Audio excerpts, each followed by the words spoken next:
आपका उद्देश्य बदला तो क्रिया का फल बदल गया। कई बार सुनाया है।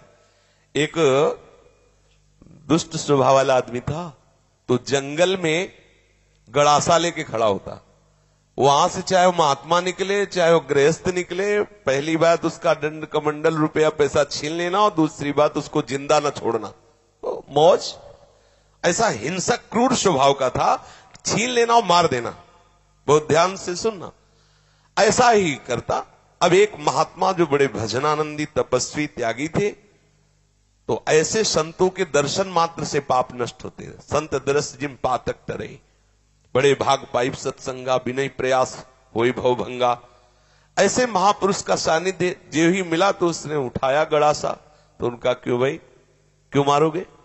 बोले हमारा व्यसन है, मारना हमारा स्वभाव है, हमारी आदत है, हमें नशा है, हम सामान छीन लेते हैं मारते हैं।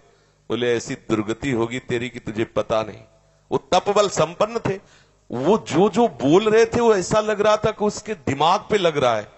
थोड़ी ही देर में संभाषण मात्र, एक तो दर्शन दूसरा संभाषण, तत्काल उसके हृदय में कंपायमान, हृदय में भय पैदा हुआ, चरणों में गिर गया। महाराज मैं तो बहुत पाप की, ये देखो संत दर्शन का फल, कोई उपाय बताओ। महाराज सब छोड़ दूंगा यदि मुझे शिष्य बना लो। तो उनका तुम्हें ऐसे शिष्य नहीं बनाएंगे, पहले तुम भारत के तीर्थों का अवगाहन करो, जब तुम पवित्र हो जाओगे तब तुम्हें शिष्य बनाएंगे। तुमने बहुत सी हत्याएं की है, बनाएंगे शिष्य, लेकिन पहले भारत के तीर्थों में भ्रमण करो। तो महाराज हम कैसे जानेंगे कि हम पवित्र हो गए, निष्पाप हो गए? तो उन्होंने एक सूखी लकड़ी दी और कहा जब ये हरी हो जाए, इसमें अंकुरण हो जाए, तो वहीं से लौट आना, जानना तुम निष्पाप हो गए। चल पड़ा। अब महापुरुष की प्रेरणा, ये होता है संत का प्रभाव। अब वो लकड़ी ली सूखी और चल पड़ा। 10 किलोमीटर चला होगा तो एक जंगल में एक बहुत बड़ा बट वृक्ष था, बरगद का, बहुत बड़े बड़े पेड़, बरगद के बहुत बड़े, उसकी जड़ से आके शाखाओं से नवीन वृक्ष की रचना, बहुत बड़ा वृक्ष था। उसी के नीचे सोचा रात्रि काट लेते, फिर हम तीर्थ यात्रा में जाएंगे। उसी के नीचे तो 4 बदमाश ऊपर चढ़े हुए थे, चोर, और वो समीप वाले गांव में चारों तरफ से आग लगाने का प्लान बना रहे थे कि तुम दक्षिण की तरफ से आग लगाना, तुम उत्तर की तरफ से आग लगाना, और फिर जो निकलेगा उनको मारेंगे, ऐसा ऐसा। उसने सोचा है इतने पाप किए हैं, अब तीर्थ यात्रा तो जा ही रहे, इन 4 को और मार देते हैं, क्योंकि ये 4 मरेंगे तो पूरा गांव बच जाएगा। और तीर्थ ही जा रहे हैं तो जब 50-100 वो मारे तो 2-4, इनमें क्या जाता है। उन्होंने आवाज लगाई, ये सुनो तुम्हारा प्लान ठीक नहीं है।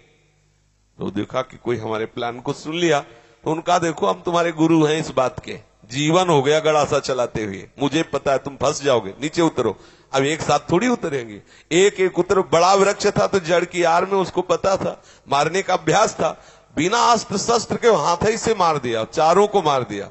मारा, सोचा अभी यहां तो हमने हत्या कर दी, अभी यहां नहीं रुकेंगे, आगे जो ही लकड़ी उठाया तो हरी हो गई। गुरु जी लोग कहा था लकड़ी हरी हो जाए तो वापस आ जाना तीर्थ यात्रा। अभी तो कोई गंगा नहाया नहीं, जमुना नहीं नहाया, तीर्थ यात्रा नहीं की, और लकड़ी हरी हो गई, पर गुरु ने कहा था हरी हो जाए तो वापस आ जाना। वापस चला गया। जो ही पहुंचा, कहा गुरु जी दंडवत।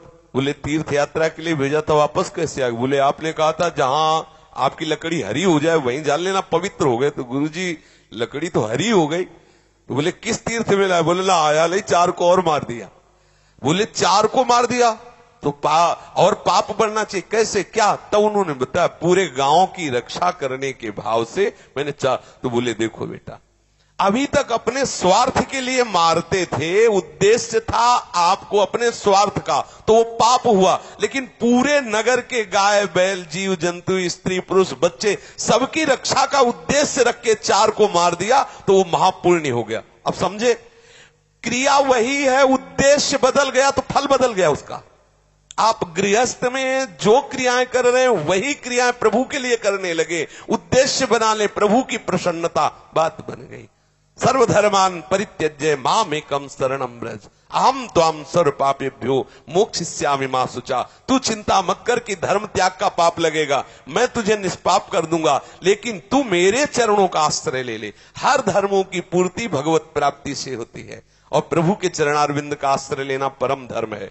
जो धर्म कर्म प्रभु की प्राप्ति में बाधा पहुंचावे तजिए ताहि कोटि वैरिशम, उसे करोड़ों दुश्मन के समान त्याग देना चाहिए। जैसे तजियो पिता प्रहलाद विभीषण बंधु भरत महतारी, गुरुबलि तजो कंत ब्रज बनितन, बोले भेमुद मंगलकारी। इसलिए अपने जीवन का लक्ष्य प्रभु प्राप्ति बनाने वाले के लिए हर धर्म भगवत प्रसन्नता के लिए किया जाए, वही हो गया भगवत प्राप्ति का हेतु।